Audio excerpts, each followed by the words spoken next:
Ladies and gentlemen, this is a 2006 Ford GT.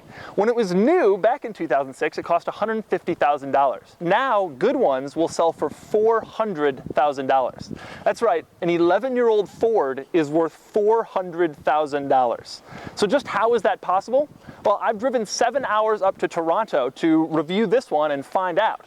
For my in-depth thoughts, click the link below to check out my column on autotrader.com/oversteer. But first, some basics. The Ford GT was designed to resemble the 1960s Ford GT40 race car, so named because it was 40 inches tall. They didn't keep the name because this one is 43 inches tall. It features a supercharged 5.4-liter V8 with 550 horsepower and 500 pound-feet of torque, good for 0 to 60 in less than 4 seconds.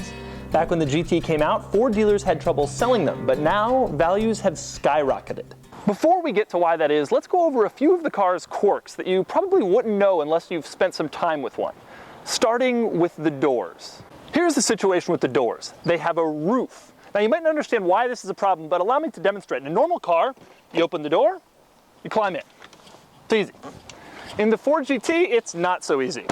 You open the door, and then the roof prevents you from climbing in. So you maneuver yourself around it, and if you're lucky,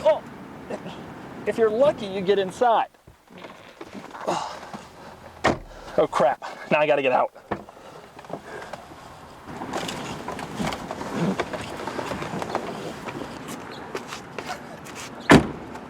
Up front, the headlights have a cool Easter egg in them. The Ford GT was built to commemorate Ford's 100th birthday, and so the headlights say 100. And the trunk. Now, there are two ways to open the trunk, one of which is you just push the button on the key fob. The other is you take the key, place it into the fender of the vehicle, turn it, and then pull this latch. Now the problem is now we don't have enough hands to actually open the trunk, so you gotta do a little hand acrobatics, and it's open. On the other side, there's another keyhole, except this one is for the gas cap. Once you get inside the trunk, you'll find that it's small, very small. And just because your bags fit doesn't mean the trunk will actually close, thanks to the strange design of the trunk hood. Admittedly, there is a little extra storage room inside the car, a very little. Around back, opening the hood to get to the engine is not the easiest thing to do. The first thing you have to do is pull a lever located inside the car behind the seats on the ceiling.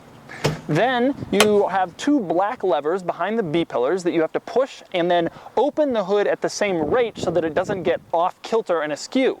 If you get it off kilter and screw it up, a new hood is $35,000. Here's another interesting thing about the GT. In this one, when you open the hood, unlike the original GT40, the rear doesn't open as well. That's because there are federal regulations in the United States that say that brake lights cannot be on a movable piece of bodywork. So the hood comes up, but the taillights stay perfectly in place. The GT also has a few quirks inside, like the fact that a few items came right out of the Ford parts bin, including the key and key fob, the window switches, the mirror switch, and the turn signal and wiper stalks, which were literally taken from a Ford Focus. But it's not all shared switchgear. The GT has some of the coolest toggle switches I've ever seen, including the coolest hazard light switch in any car. The mirrors are almost completely blocked by the A-pillars. And it's not like you can see very much out of the center mirror either. And then there are the air vents. There's only 3 of them, and only one is really anywhere near the driver.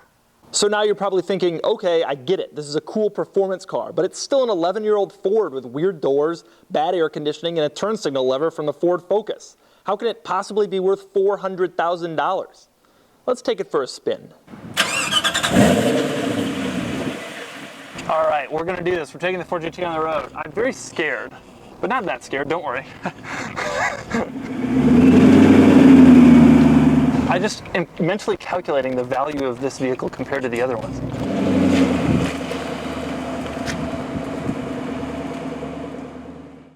The seat is so hard with the stupid circles in it. It hurts, like it's not the most comfortable thing. I thought it would be more comfortable. First and third are very close. They're not something you want to mess up either in this vehicle. So yeah, you can't see much. The mirrors, in that mirror, you mostly see the hip of the car. Boy, even just a small touch of the pedal, you can really feel that this car has a lot to give.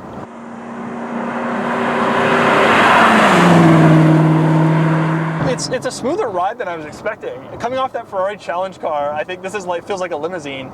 It's the seat that hurts. Like it's on my spine. Brakes are good. Brakes are nice and grabby. The clutch isn't so bad. It makes sense. It's not like really heavy or has some weird kick in it or something. It's linear and it feels fine. It's not as intimidating as I thought. Oh my God, that's half throttle.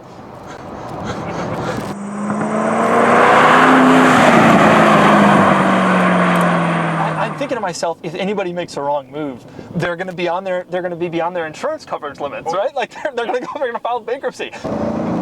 God, man, it just has so much power.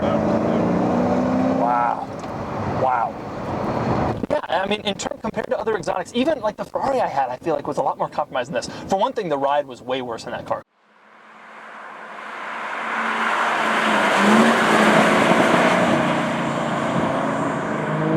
First and third are very close together, but other than that, it's easy to kind of go through the gears. The steering does feel a little light, lighter than I would expect from a car like this. It's not too light. It's not like a Lexus. Yeah. It changes directions quickly. It feels drivable. It feels so drivable.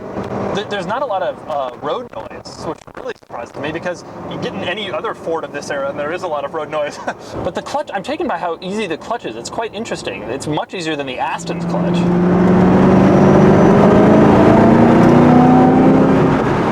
I always sort of considered this to be sort of a wealthy man's Viper, and so I thought it would be like that, and it actually isn't. It's a lot more composed than the Viper to drive, and the clutch is a lot easier than the Viper, and the transmission is a lot more slicker than the Viper, and this is more Ferrari. This has more Ferrari in it than Viper, for sure.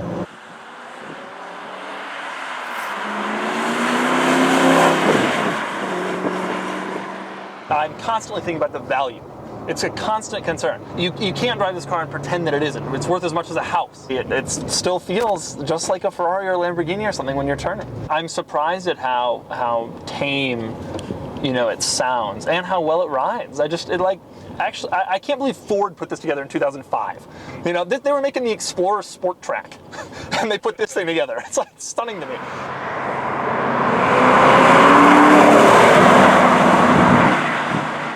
You start to understand why the values have gone up so much. Not only is it crazy looking, but actually any idiot can drive it, including me.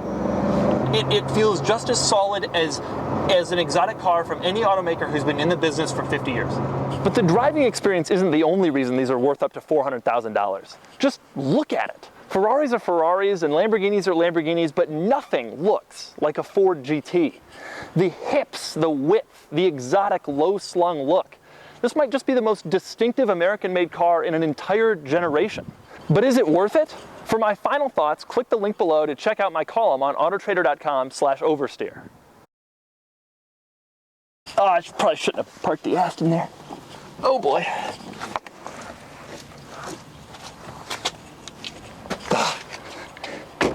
Made it.